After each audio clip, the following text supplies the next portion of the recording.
In the 12th century, the first cathedrals in the Gothic style emerged in the region around Paris. This style is not limited to architecture. For example, it's also a painting style.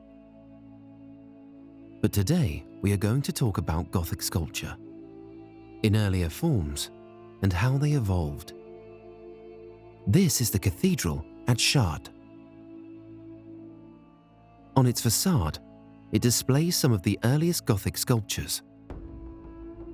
They are columnar and elongated, integrated with the architecture.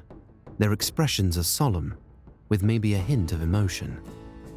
Dangling feet contribute to an ethereal, mystical appearance. But time does not stand still. So how does Gothic sculpture evolve? So the subtle emotionality and moderate naturalism of the early Gothic sculpture itself evolved from the Romanesque, which is more stylized and rigid in its expressions. Slowly and gradually, early Gothic turns into High Gothic, where we see the style become more naturalistic, more emotional, and rather than being separate figures, they are more likely to interact with each other. You get a sense of body behind the drapery, and that each sculpture is its own character, expressing its own nuanced emotion. The finely carved faces radiate elegance and regality.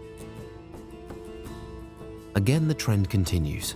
Late Gothic sculptures become even more naturalistic, emotionally expressive, individualistic, and even more often interacting in a group. This is where medieval Gothic reaches its pinnacle and will eventually evolve into the highly refined and naturalistic Renaissance. But this is not yet the end for Gothic.